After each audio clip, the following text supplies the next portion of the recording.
Debate में आपका स्वागत है।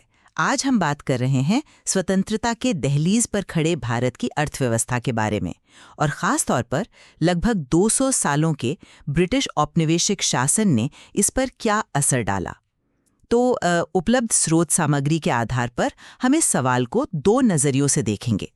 क्या ब्रिटिश राज, आप कह सकते हैं, मुख्य रूप से एक शोषण करने वाली ताकत थी जिसने जानबूझकर भारतीय अर्थव्यवस्था को कमज़ोर किया, उसे आगे बढ़ने से रोका, या फिर क्या इसके कुछ ऐसे अनइंटेंडेड परिणाम भी हुए जिन्होंने चाहे अनचाहे ही सही आधुनिक भारत की नींव रखने में थोड़ी बहुत भूमिका निभाई।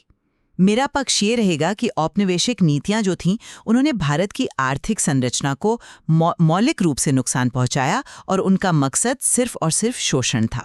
और मेरा तर्क ये होगा कि हाँ, नकारात्मक प्रभाव तो थे ही और काफी गहरे थे, इसमें कोई शक नहीं। लेकिन उनको स्वीकार करते हुए भी हमें ये देखना होगा कि कुछ ऐसे ढांचागत विकास हुए जो भले ही अंग्रेजों ने अपने स्वार्थ के लिए किए थे, पर उन्होंने अनजाने में ही सही भविष्य के भारत के लिए कुछ न कुछ आधार तो तैयार किया। देखिए, ब्रिटिश शासन का जो प्राथमिक, बल्कि मैं कहूंगी एकमात्र उद्देश्य था, वो भारत को ब्रिटेन के औद्योगिक हितों के लिए इस्तेमाल करना था। ये बिल्कुल साफ है। उनकी नीतियां वो स्पष्ट रूप से भारत को कच्चे माल का सप्लायर और ब्रिटिश फैक्ट्रियों में बने तैयार माल का एक कैप्टिव मार्केट, एक बाजार बनाने के लिए डिजाइन की गई थी। इसका सबसे बड़ा सबूत आप कह सकती हैं वो है भारत का सुनियोजित तरीके से किया गया विऔद्योगीकरण। आप सोचिए, भारत का हस्तशिल्प, खासकर सूती और रेशमी कपड़े, मेटल का काम, ये दुनिया भर में मशहूर था। ढाका की मलमल की तो बात ही क्या थी। लेकिन ब्रिटिश नीतियों ने क्या किया, इन उद्योगों को पूरी तरह से तबाह कर दिया। और ये सिर्फ कुछ कारीगरों की बात नहीं थी, ये पूरे के पूरे इकोनॉमिक सिस्टम का विनाश था। इससे हुआ क्या, बड़े पैमाने पर बेरोजगारी फैली और भारत ब्रिटेन के सस्ते मशीन से बने माल पर निर्भर हो गया। और इससे भी गंभीर बात यह थी कि किसी भी तरह का जो मॉडर्न इंडस्ट्रियल बेस होता है, खासकर कैपिटल गुड्स इंडस्ट्री, मतलब वो उद्योग जो मशीनें और औजार बनाते हैं, जो किसी भी देश के अपने पैरों पर खड़े होने के लिए, इंडस्ट्रियल डेवलपमेंट के लिए जरूरी होते हैं, उन्हें तो पनपने ही नहीं दिया गया। बिल्कुल नहीं। संक्षेप में कहूं तो भारत की औद्योगिक क्षमता को जानबूझकर पंगु बनाया गया। हाँ, मैं इस बात से बिल्कुल इनकार नहीं करूंगा कि ब्रिटिश नीतियों का जो मुख्य फोकस था वो ब्रिटेन का अपना हित साधना था, और भारतीय हस्तशिल्प का पतन वो यकीनन एक बहुत दुखद अध्याय है, एक त्रासदी है। लेकिन सवाल यह है कि क्या इस तस्वीर का सिर्फ यही एक पहलू है? देखिए, शोषणकारी मंशा तो थी, लेकिन उसके बावजूद कुछ ऐसे स्ट्रक्चरल बदलाव हुए, ढांचागत बदलाव, जिन्होंने अनजाने में ही सही भविष्य के लिए कहीं ना कहीं जमीन तैयार की।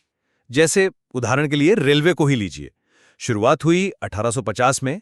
हाँ, बिल्कुल सही बात है कि इसका जो पहला और प्रमुख लक्ष्य था वो सेना को जल्दी से कहीं पहुंचाना था और कच्चे माल को पोर्ट्स तक, बंदरगाहों तक पहुंचाना था ताकि उसे आसानी से इंग्लैंड भेजा जा सके। लेकिन क्या इसने सिर्फ यही किया? नहीं, इसने लंबी दूरी की यात्रा को भी तो संभव बनाया। देश के अलग अलग हिस्सों को एक तरह से जोड़ा, और जो भौगोलिक और सांस्कृतिक दूरियां थी उन्हें कम करने में भी भूमिका निभाई। इसी तरह आप देखें तो बंदरगाहों का विकास हुआ, जल परिवहन, पोस्ट और टेलीग्राफ सिस्टम बना। टेलीग्राफ, हाँ बिल्कुल, उसका मुख्य उद्देश्य लॉ एंड ऑर्डर मेंटेन करना था। लेकिन इन सब ने मिलकर कम्युनिकेशन और ट्रांसपोर्ट का एक ऐसा नेटवर्क खड़ा किया जो पहले मौजूद नहीं था। फिर अगर आप देखें तो 19वीं सदी के उत्तरार्ध में कुछ आधुनिक उद्योगों की भी शुरुआत हुई। Cotton textile mills, jute mills, और फिर 1907 में TISCO, Tata iron and steel company की स्थापना हुई। मानता हूं ये विकास बहुत धीमा था, बहुत लिमिटेड था, और पब्लिक सेक्टर तो लगभग गायब ही था। लेकिन इसने भारत में फैक्ट्री सिस्टम, इंडस्ट्रियल लेबर, नई टेक्नोलॉजी, इन सब की शुरुआत तो की। और प्रशासनिक स्तर पर भी देखें, 1881 से जो जनगणना शुरू हुई, हाँ, उसमें कई सीमाएं थीं, कई कमियां थीं, लेकिन फिर भी भविष्य की प्लानिंग के लिए, देश को समझने के लिए आंकड़े जुटाने की एक प्रणाली तो स्थापित हुई ना। आपने रेलवे और बुनियादी ढांचे का जिक्र किया, लेकिन सवाल वही है कि किस कीमत पर। आपने खुद माना कि उनका असली मकसद संसाधन लूटना और अपना नियंत्रण मजबूत करना था, पर इसका असर क्या हुआ? इसने जो हमारे गांव की आत्मनिर्भर अर्थव्यवस्था थी उसे नष्ट कर दिया। कच्चा माल आसानी से बंदरगाह तक पहुंचने लगा और ब्रिटेन का बना बनाया माल देश के अंदरूनी बाजारों तक पहुंचने लगा। इससे क्या हुआ? जो हमारे स्थानीय उद्योग थे उन पर और मार पड़ी। अब सड़कों की बात करते हैं, लेकिन वो सड़कें मुख्य रूप से सेना की आवाजाही और कच्चे माल को ढोने के लिए थीं। ग्रामीण भारत में ऐसी सड़कें जो हर मौसम में काम आए, उनकी तो भारी कमी थी और इसका नतीजा हम अकाल और दूसरी आपदाओं के समय देखते थे। टेलीग्राफ, वो तो प्रशासन और नियंत्रण का औजार था। तो इन तथाकथित विकास के कामों का अगर कोई छोटा-मोटा सामाजिक लाभ हुआ भी हो, तो वो उस भारी आर्थिक कीमत के सामने कुछ भी नहीं है जो भारत ने चुकाई। क्या ये महज एक इत्तेफाक था कि रेलवे लाइनों का जाल ठीक वहीं बिछाया गया जहां से कच्चा माल निकालना सबसे आसान था, या जहां ब्रिटिश फौजों को जल्दी पहुंचाने की जरूरत थी? मुझे तो नहीं लगता। मैं मानता हूँ, बिल्कुल मानता हूँ कि मंशा पूरी तरह औपनिवेशिक थी और इसकी कीमत भी हमने चुकाई। लेकिन यहाँ एक महत्वपूर्ण सवाल उठता है। अगर रेलवे का निर्माण सिर्फ और सिर्फ शोषण के लिए था और उसका कोई भी सकारात्मक पहलू था ही नहीं, तो फिर आज़ादी के बाद भारत सरकार ने उसी नेटवर्क को क्यों अपनाया? क्यों उसका राष्ट्रीयकरण किया और उसे राष्ट्रीय विकास के लिए इस्तेमाल किया? क्या उसमें कोई ऐसा इनहेरेंट मूल्य, कोई अंतर्निहित महत्व नहीं था जिसे पहचाना गया? मेरा तर्क मंशा को सही ठहराना बिल्कुल नहीं है, बल्कि अनपेक्षित परिणामों को देखना है। रेलवे ने चाहे जिस भी कारण से बना हो, देश को फिजिकली भौतिक रूप से जोड़ने में मदद की।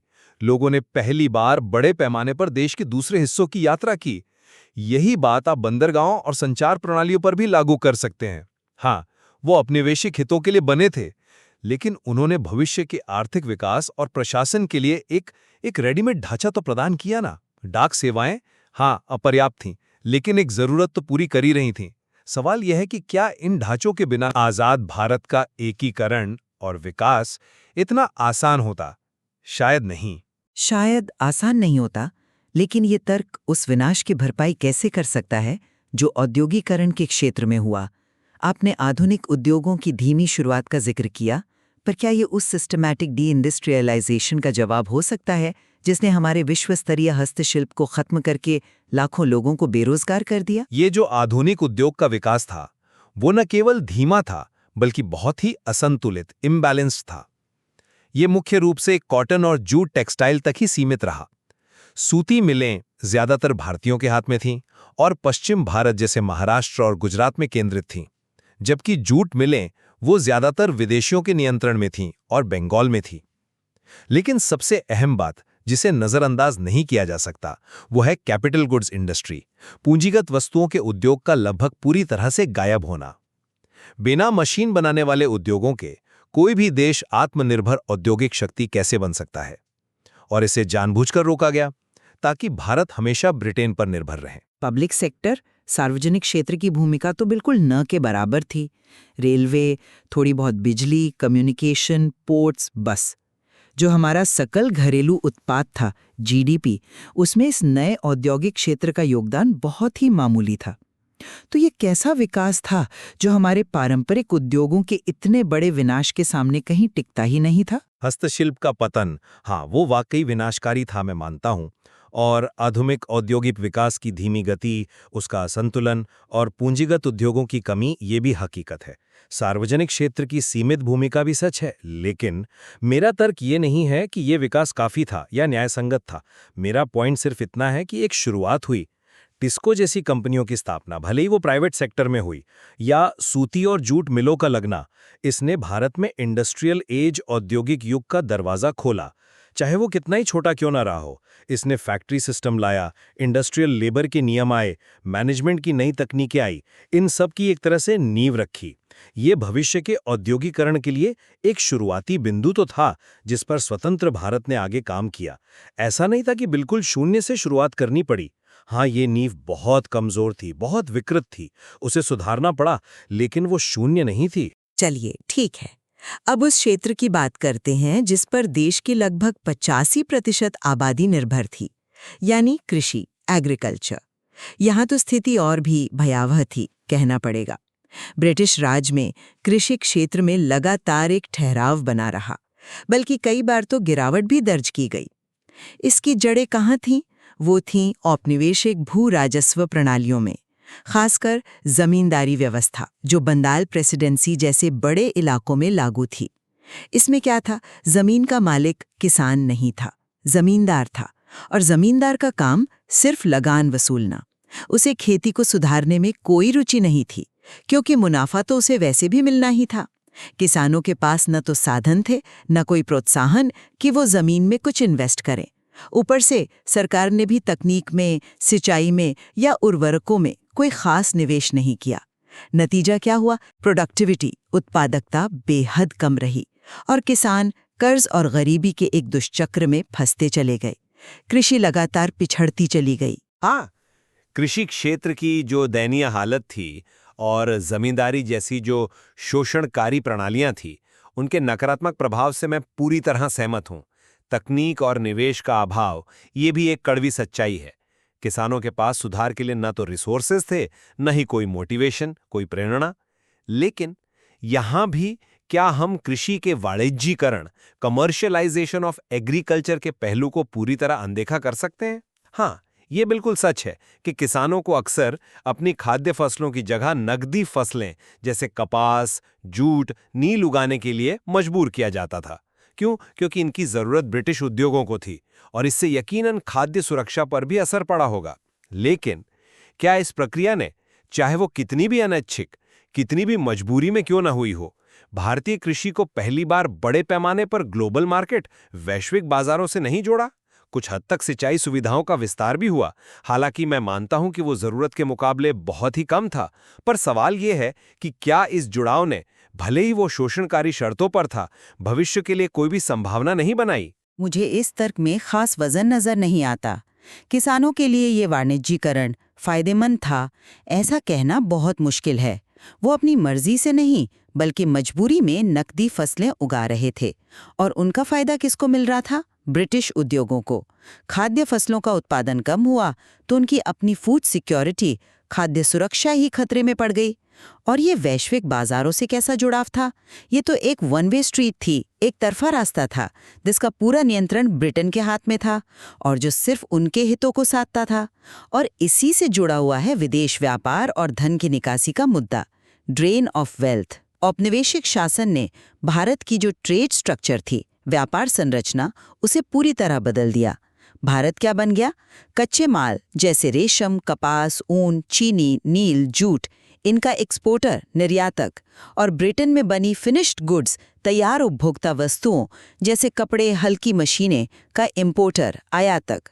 आधे से ज्यादा व्यापार सिर्फ ब्रिटेन के साथ होता था, यानी उस पर ब्रिटेन की मोनोपोली, एकाधिकार था। और फिर 1869 में जब स्वेज नहर खुली, तब तो ये नियंत्रण और भी मजबूत हो गया, क्योंकि ब्रिटेन से भारत आने जाने का रास्ता छोटा और सस्ता हो गया। अब सबसे चौंकाने वाली बात सुनिए, इस पूरे दौर में भारत का निर्यात, एक्सपोर्ट, उसके आयात, इंपोर्ट से ज्यादा था। यानी भारत ने भारी निर्यात अधिशेष, एक्सपोर्ट सरप्लस कमाया। पर यह पैसा भारत आया कहाँ? ये एक बड़ा सवाल है। मैं स्वीकार करता हूं, ये जो भारी एक्सपोर्ट सरप्लस था, वो भारत में सोने चांदी के रूप में वापस नहीं आया, बिल्कुल नहीं। इसका इस्तेमाल कहाँ हुआ? ब्रिटेन में जो भारत के औपनिवेशिक प्रशासन के दफ्तर थे, उनका खर्च उठाने में, ब्रिटिश सेना ने जो युद्ध लड़े, उनका खर्च भरने में, और उन अदृश्य सेवाओं, इनविजिबल आइटम्स के भुगतान के लिए, जो ब्रिटेन कथित तौर पर भारत को दे रहा था। अगर सीधे शब्दों में कहें तो भारत अपने ही निर्यात से कमाए गए पैसे से अपनी गुलामी का खर्च उठा रहा था। इसी को धन की निकासी या ड्रेन ऑफ वेल्थ कहा गया। और इसका नतीजा क्या हुआ? नतीजा ये हुआ कि भारतीय बाजारों में अनाज, कपड़े, मिट्टी के तेल जैसी जरूरी चीजों की कमी हो गई, क्योंकि देश का पैसा, देश का संसाधन बाहर जा रहा था। हालांकि यहां मैं सिर्फ एक वैकल्पिक दृष्टिकोण रखना चाहूंगा। क्या इस पूरी प्रक्रिया ने, चाहे वो कितनी भी अन्यायपूर्ण और विकृत क्यों ना हो, भारत को अंतर्राष्ट्रीय व्यापार के तंत्र में, इंटरनेशनल ट्रेड नेटवर्क में शामिल नहीं कर दिया? बंदरगाहों का विकास हुआ, शिपिंग लाइनों का इस्तेमाल हुआ, वैश्विक बाजारों की कार्यप्रणाली की थोड़ी बहुत समझ आई। क्या ये सब शोषण के बावजूद भविष्य में एक स्वतंत्र राष्ट्र के रूप में वैश्विक अर्थव्यवस्था में भाग लेने के लिए किसी भी काम का नहीं था? क्या ये कहा जा सकता है कि इसी दर्दनाक अनुभव ने भविष्य के व्यापारिक संबंधों की, जिन्हें बाद में सुधारा गया, कहीं ना कहीं नींव रखी? मैं समझती हूँ आप क्या कहना चाह रहे हैं, लेकिन मेरे लिए वो संभावित नींव या ढांचा उस भारी और वास्तविक कीमत के सामने बिल्कुल फीका पड़ जाता है जो भारत ने चुकाई। नतीजा क्या हुआ? नतीजा ये हुआ कि जब 1947 में भारत आज़ाद हुआ तो हमें विरासत में एक ऐसी अर्थव्यवस्था मिली जो हर तरह से पंगु थी। कृषि क्षेत्र पिछड़ा हुआ था, अतिरिक्त श्रम के बोझ तले दबा था और उत्पादकता बहुत ही कम थी। औद्योगिक क्षेत्र वो आधुनिकीकरण और विविधीकरण के लिए तरस रहा था, खासकर पूंजीगत वस्तुओं के मामले में उसकी हालत खस्ता थी। विदेश व्यापार वो पूरी तरह से ब्रिटेन के हितों के अनुरूप ढला हुआ था। बुनियादी ढांचा, जिसमें रेलवे भी शामिल है, वो पुराना पड़ चुका था और उसे बड़े पैमाने पर सुधार और विस्तार की जरूरत थी ताकि वो वास्तव में जनता के काम आ सके। देश में भयंकर गरीबी थी, बेरोजगारी थी। संक्षेप में कहूं तो सामाजिक और आर्थिक चुनौतियां पहाड़ जैसी थीं। 2 सदियों के ब्रिटिश शासन ने भारत को एक स्थिर, अविकसित और खंडित अर्थव्यवस्था दी और इसका मुख्य कारण उनकी शोषणकारी आर्थिक नीतियां थीं, इसमें मुझे कोई संदेह नहीं है। स्वतंत्रता के समय भारत के सामने जो विशाल चुनौतियां थीं और औपनिवेशिक शोषण के जो गहरे नकारात्मक प्रभाव थे, उनसे इनकार किया ही नहीं जा सकता। कृषि की दुर्दशा, उद्योग का पिछड़ापन और धन की निकासी, ये सब बिल्कुल सच हैं, कड़वे सच हैं। लेकिन जैसा मैंने पहले भी कहा, मेरा तर्क केवल इतना है कि इस अंधेरे में कुछ अनपेक्षित परिणाम भी थे। रेलवे, संचार, बंदरगाह, टिस्को जैसे कुछ आधुनिक उद्योगों की शुरुआत, जनगणना जैसी प्रशासनिक प्रणालियां, ये सब भले ही औपनिवेशिक स्वार्थ के लिए थे, पर इन्होंने स्वतंत्र भारत के लिए एक ढांचा जरूर प्रदान किया। हाँ, मैं मानता हूं वो ढांचा कमजोर था, अपर्याप्त था, विकृत था, लेकिन वो शून्य नहीं था। स्वतंत्र भारत को इस विरासत से जूझना पड़ा, इसमें कोई शक नहीं, लेकिन उसने इसी पर आगे निर्माण भी किया। इसलिए मेरा मानना है कि औपनिवेशिक आर्थिक विरासत जो है वो काफी जटिल है, कॉम्प्लेक्स है, और इसे केवल काले और सफेद में देखना शायद पूरी तस्वीर पेश न करे।